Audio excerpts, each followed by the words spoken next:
Hello students, আজকে আমি তোমাদের রসায়ন বিভাগের যে লাস্ট যে গ্যাস অর্থাৎ নাইট্রোজেন গ্যাস এটা পড়িয়ে গ্যাসের অংশটা শেষ করব। এর আগে তোমাদের আমি অ্যামোনিয়া এবং H2S গ্যাস পড়িয়ে এসেছি, আশা করি বুঝতে পেরেছো। আজকে নাইট্রোজেন গ্যাসটা পড়িয়ে গ্যাসের অংশটা শেষ করব, ঠিক আছে?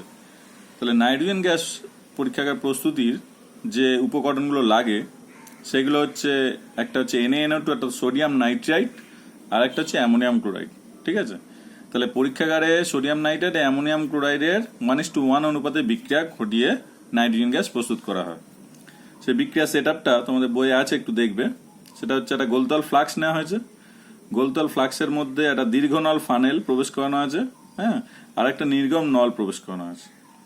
দীর্ঘ নল ফানেল দিয়ে আমরা প্রথমে সোডিয়াম নাইট্রাইট এর ভেতরে প্রবেশ করালাম, ওকে। তারপরে অ্যামোনিয়াম ক্লোরাইড দিলাম, দিয়ে দুটো মিশ্রণকে আমরা নিচ থেকে যদি হিট করি তবেই কিন্তু বিক্রিয়া করবে। এবং বিক্রিয়া করে কি হচ্ছে, প্রথমে দেখো সোডিয়াম নাইট্রেট অ্যামোনিয়াম ক্লোরাইড এটা 1:1 অনুপাতে বিক্রিয়া করতে হবে। 1:1 অনুপাতে দিলে তারা বিক্রিয়া করে প্রথমে অ্যামোনিয়াম নাইট্রাইট উৎপন্ন করবে। সেই অ্যামোনিয়াম নাইট্রাইট যেটা তৈরি হচ্ছে সেটা আবার হিটে বিয়োজিত হয়ে নাইট্রোজেন গ্যাস পাওয়া যাবে, ঠিক আছে? আর সেই গ্যাসটা বেরোনোর উপায় কি? একমাত্র এই নির্গম নল দিয়ে সেই গ্যাসটা বেরোবে, কারণ দীর্ঘ নল ফানেল দিয়ে বেরোনোর উপায় নেই, ঠিক আছে? কারণ এটা নিচ পর্যন্ত একদম ঠেকানো আছে। ফলে নাইট্রোজেন এই নির্গম নল দিয়ে বেরিয়ে তারপর সে প্রবেশ করছে কোথা, দেখো, একটা জলপূর্ণ গ্যাস জারের ভেতর গ্যাস দ্রোণীর মধ্যে তাকে সংগ্রহ করা হচ্ছে। এর আগে আমরা কিন্তু বাকি দুটো গ্যাসকে বাতাসের অপসারণ দ্বারা সংগ্রহ করেছি। এখন আমরা কিন্তু নাইট্রোজেন গ্যাস যে শেষ গ্যাস সেটাকে আমরা জলের অপসারণ দ্বারা সংগ্রহ করছি। জলের অপসারণ দ্বারা কোন গ্যাস সংগ্রহ করা হয়? যেগুলো জলে প্রায় অদ্রাব্য, ঠিক আছে? আগের দুটো গ্যাস কিন্তু জলে দ্রাব্য ছিল, তাই জলের অপসারণ ইউজ করা হয়নি। এক্ষেত্রে জলের অপসারণ ইউজ করা হচ্ছে। নাইট্রোজেন গ্যাস এই নির্গম নল দিয়ে এসে গ্যাস দ্রোণীর ভেতর প্রবেশ করছে। এবার ভেতরে সমস্ত বাতাস যদি বেরিয়ে যাওয়ার পর বা নাইট্রোজেন গ্যাস দ্বারা প্রবেশ করার ফলে কি হচ্ছে, যে জলকে নিচে পাঠিয়ে নাইট্রোজেন যেহেতু হালকা সে ওপরের অংশ অধিকার করছে। অর্থাৎ জলের কি অপসারণ হচ্ছে? জলকে নিচে পাঠাচ্ছে, অর্থাৎ নিম্ন অপসারণ দ্বারা গ্যাস জারে কিন্তু নাইট্রোজেন গ্যাস সংগ্রহ করা হচ্ছে। তার মানে নাইট্রোজেন নিশ্চয়ই জলে অদ্রাব্য, তাই জন্যই কিন্তু নাইট্রোজেনকে জলের অপসারণ দ্বারা সংগ্রহ করা হচ্ছে। এটা একটু খেয়াল করে রাখবে, ঠিক আছে? আচ্ছা, এবারে তাহলে ভৌত ধর্মটা দেখি। এর ঘনত্ব হচ্ছে বাষ্প ঘনত্ব 14, ঠিক আছে? তার মানে এটা কিন্তু বাতাসের চেয়ে সামান্য হালকা, কারণ বাতাসের বাষ্প ঘনত্ব আমরা দেখেছিলাম 14.4, ওকে। আচ্ছা, নাইট্রোজেনের দ্রাব্যতা এসটিপিতে দেখো 1 লিটার জলে 23 ml, হ্যাঁ, নাইট্রোজেন গ্যাস দ্রবীভূত হয়। অর্থাৎ খুবই কম। 1 লিটার মানে কত ml? 1000 ml। 1000 ml 23 ml nitrogen দ্রবীভূত হচ্ছে। তার মানে এটা জলে প্রায় অদ্রাব্যই বলা যেতে পারে, ওকে। আচ্ছা, এর স্ফুটনাঙ্ক হিমাঙ্ক এটাও দেখে রাখবে, শর্ট প্রশ্ন হিসেবে আসতে পারে। এর স্ফুটনাঙ্ক হচ্ছে -195.8 ডিগ্রি সেন্টিগ্রেড, ঠিক আছে? মানে এত টেম্পারেচার কমালে তবে সে হচ্ছে গ্যাস থেকে তরল হবে।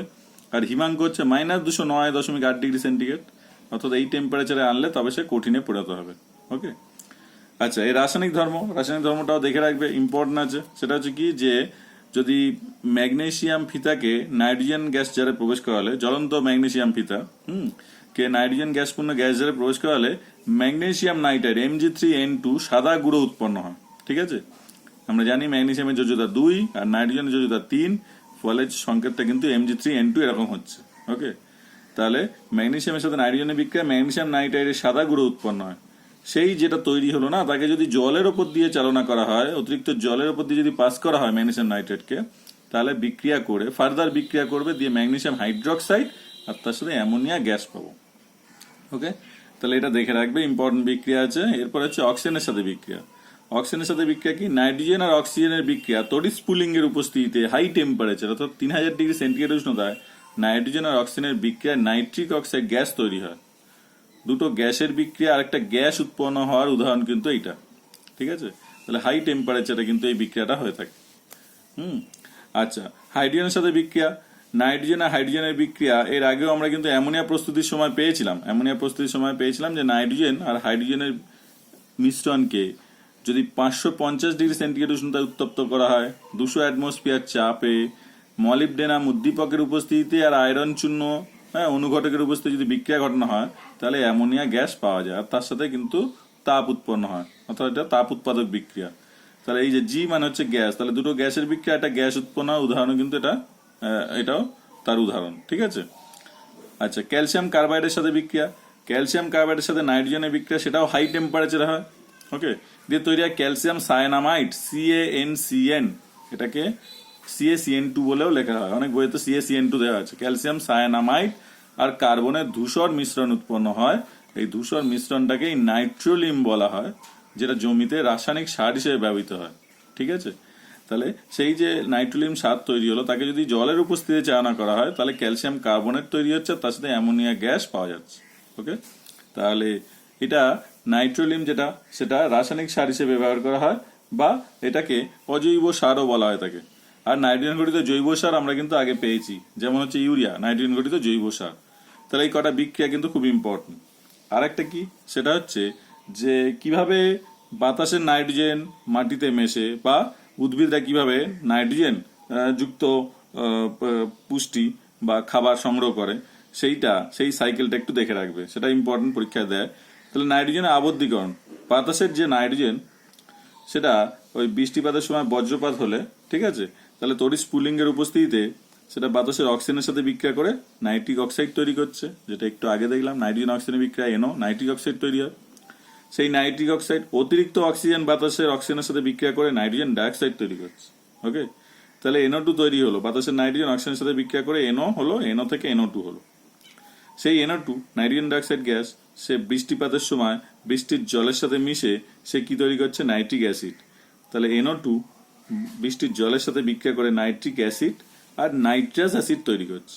ওকে, এটা আবার কিভাবে হচ্ছে, যে NO2 জলের সাথে বিক্রিয়া করে নাইট্রিক অ্যাসিড আর NO তৈরি করে। ওকে, তাহলে এই যে নাইট্রোজেন ডাইঅক্সাইড যেটা পেলাম, সে জলের সাথে বিক্রিয়া করে নাইট্রিক অ্যাসিড আবার NO নাইট্রিক অক্সাইড তৈরি করে। সেই নাইট্রিক অক্সাইড আবার কি করবে, আবার অক্সিজেনের সাথে বিক্রিয়া করে নাইট্রোজেন ডাইঅক্সাইড তৈরি করবে, মানে এখান থেকে কিন্তু সাইকেলটা আবার ঘুরছে।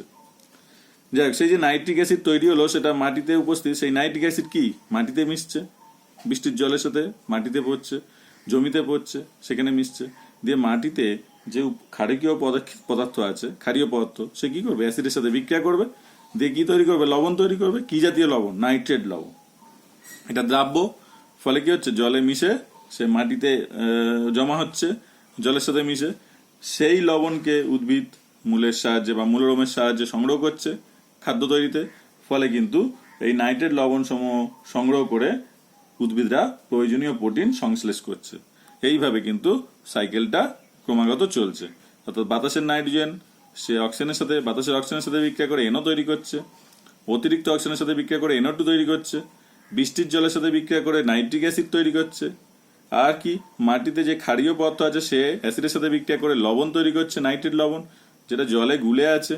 সেই লবণকে মূলরোমের সাহায্যে উদ্ভিদ সংগ্রহ করে সে নিজের প্রোটিন সংশ্লেষ করছে। ওকে, তাহলে এই সাইকেলটা ভালো করে দেখে রাখবে। তাহলে এইটা একটা ছোট অংশ, ভালো করে দেখে রাখবে। এই কটা বিক্রিয়াই তোমাদের আছে বইতে, ভালো করে দেখবে। আর নাইট্রোজেনের যে রাসায়নিক গঠনটা, অর্থাৎ দুটো নাইট্রোজেন পরমাণু পরস্পর কি ত্রিবন্ধন দ্বারা যুক্ত হয়। হ্যাঁ, তোমরা দেখেছো, এর আগে বন্ধনে আমি দেখিয়েছি। আর একটা করে নিঃসঙ্গ ইলেকট্রন জোড় থেকে যায়, যারা বন্ধনে অংশগ্রহণ করে না।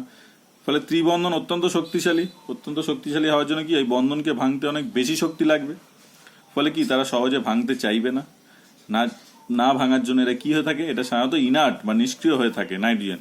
তাই জন্য কিন্তু ওই যে ফিলামেন্ট যুক্ত যে বাল্ব আছে না, সেই বাল্বে কিন্তু নিষ্ক্রিয় গ্যাস হিসেবে নাইট্রোজেন ব্যবহার করা হয়ে থাকে। কেন, নাইট্রোজেন তাহলে ওই ফিলামেন্টের সাথে বিক্রিয়া করবে না, তাই জন্য নিষ্ক্রিয় হিসেবে এই নাইট্রোজেন গ্যাসকে ফিলামেন্ট যুক্ত বাল্ব যেগুলো আগে ব্যবহৃত হতো, সেই বাল্বের মধ্যে কিন্তু নাইট্রোজেনকে নিষ্ক্রিয় গ্যাস হিসেবে রাখা হয়, যেহেতু নাইট্রোজেন বিক্রিয়া করবে না। কেন, নাইট্রোজেন ত্রিবন্ধন দ্বারা যুক্ত, ফলে তারা অত্যন্ত স্থায়ী, তাই রিঅ্যাক্টিভিটি তার কম। ওকে, তাহলে এটাও ছোট প্রশ্ন আসতে পারে, তোমরা একটু দেখে রাখবে। তাহলে এই অংশটা এখানেই শেষ। হ্যাঁ, খুবই ছোট পার্ট, ভালো করে দেখবে, বিক্রিয়াগুলো ভালো করে তৈরি করবে। আমি এটা ছবি তুলে পাঠাবো, তোমরা এটা নোটস আকারে লিখবে। তাহলে 3টে গ্যাস কিন্তু আমরা এই শেষ করলাম। ঠিক আছে, আমি সমস্তগুলো ছবি দিয়েছি, তোমরা ভালো করে লিখে রাখবে, পরীক্ষায় কিন্তু এগুলো আসবে। আমি স্কুল খুললে কিন্তু এর পরবর্তী অংশ থেকে নিয়ে পড়া শুরু করব। ঠিক আছে, এর পরবর্তী অংশটা আমি পড়াবো, সুতরাং এই অংশটা কিন্তু আমি এখন আর ধরবো না। ঠিক আছে, খুব অসুবিধা হলে আমি যদি সিলেবাস শেষ করে তারপরে এই অংশে আবার ফিরে আসবো। সুতরাং এই অংশটা ভালো করে তৈরি করে রাখবে স্কুল খোলার আগে। ওকে।